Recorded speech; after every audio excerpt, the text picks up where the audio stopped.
Hi everyone, this is Sarah Faye of Roots and Resonance. I decided to take some time out on a walk by the river that runs through my hometown, the River Kent in Cumbria in the UK, which is where my family are from. And I'm taking some time out of the holiday season and the many challenges that can bring up to reflect and to root into the season. Obviously in the Northern Hemisphere we have just seen the longest night, the shortest day, the winter solstice. That energy is the energy of rooting and slowing down and allowing the very first dreams to come through of how we would like to manifest the coming year ahead, the coming return of the light, so that we can plant those seeds very firmly by the spring equinox or whenever we feel able to, because right now there is a big energy coming, the cosmic weather, the astrology.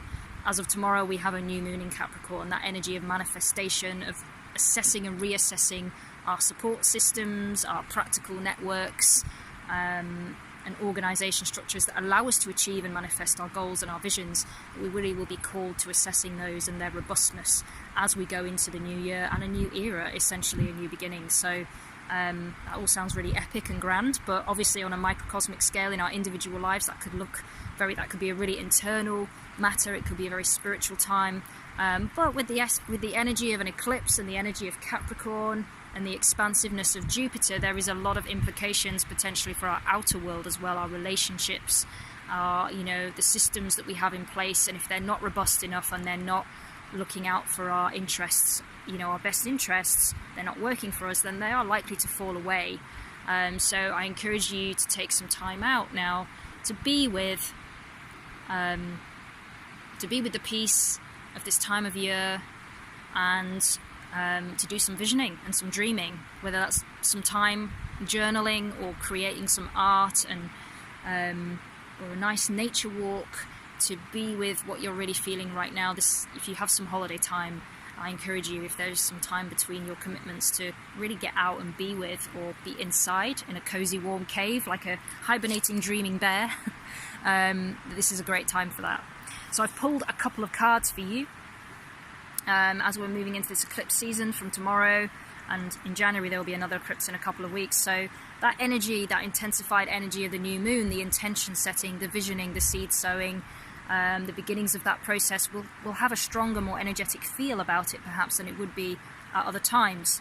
And so I've asked the question with the first card of what is the underlying energy of this time for us to engage with. Okay, so how can you engage with the energy of this new moon time and this new era, basically? So I've got, from the gorgeous Numinous Tarot, the World card, which is the card of culmination, and it's the card basically that's asking you what is culminating in your life right now. What are you acknowledging that is bringing you fulfillment, and really asking you mainly to assess how far you've come. Okay, so right in this moment, if you have some moments for a meditation or reflection or a meditative walk, to be simply with the question, how far have I come? And just letting that land. How far have I come? Because this card is the journey of cycles. We began at the Fool, the protagonist of the fairy tale, stepping out into the wild wood, into the great unknown, jumping and leaping into the great abyss, taking all those risks and learning about all the different energies of life along the way. What venture in your life in particular may this be referring to? Because that could help you with your Capricorn planning, your Capricorn influenced planning, preparing, reassessing, cutting away or letting go of, in order to really kind of nourish yourself going forward into the beginning of the year with any particular venture or plan that you have.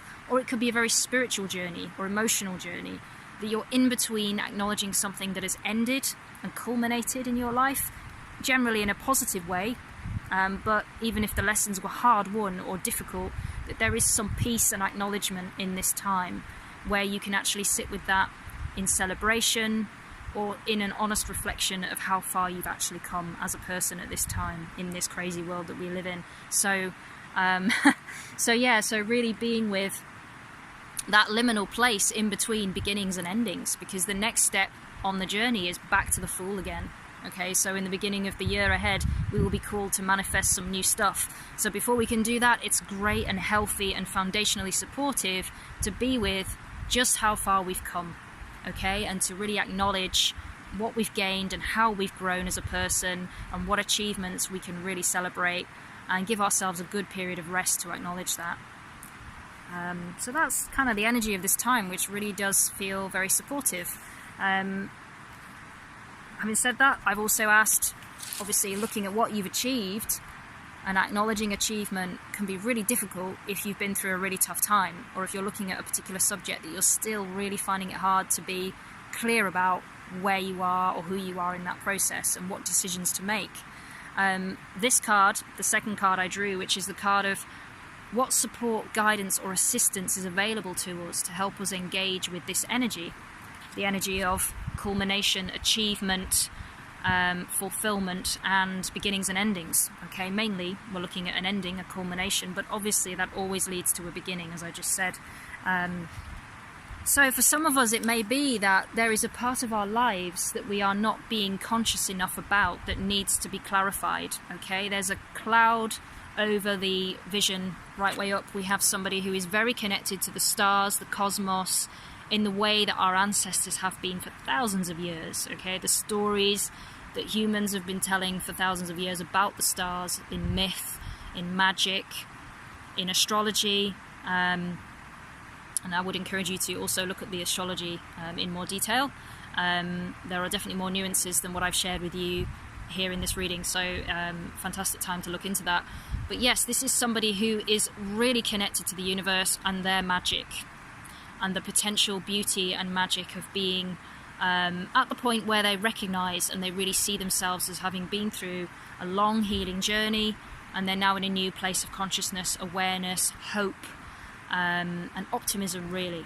So reversed, yes, the energy is challenging. There's a cloud over the starlight and the moonlight and the magic, and really this is encouraging us to look at what part of our lives, or maybe it's even our overall outlook right now, because justifiably we may have been through a very challenging time, we may be in a very challenging time in this moment.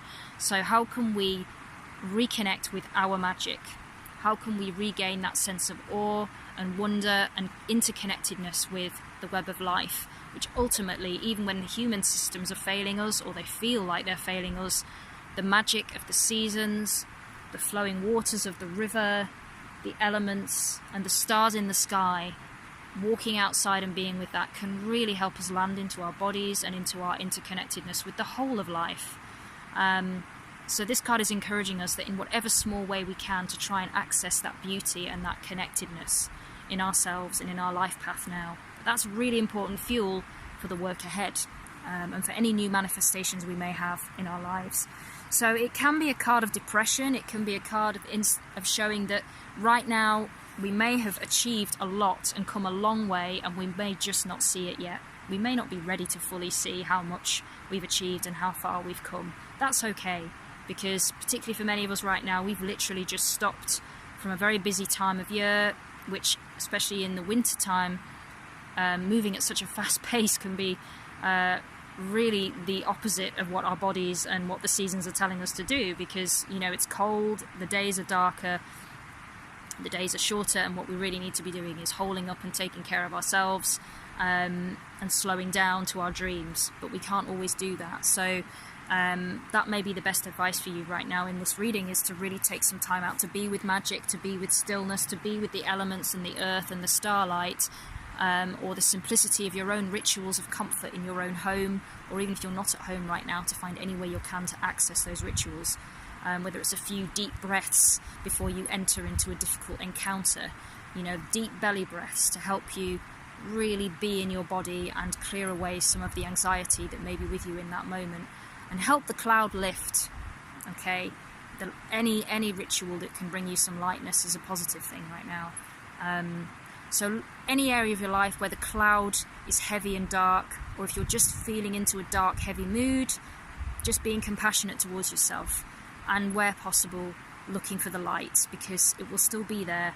You might have to look a little bit harder right now, and it's okay. This card is about a support, guidance and assistance. Some of us may even need to reach out to a familiar friend or to a source of support and help right now that could really just bring us back into this place, the place of acknowledging how far we've come, how much we've achieved, what fulfillment we have in our lives, and how we can transform those lessons into a new beginning.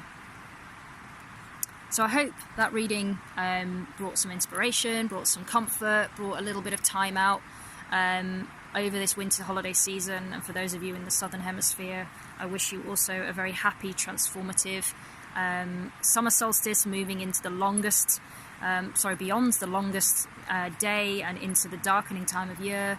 And here in the Northern Hemisphere, we're moving into the return of the light. So bright blessings to all of you, and solidarity with this time of year and all that it brings.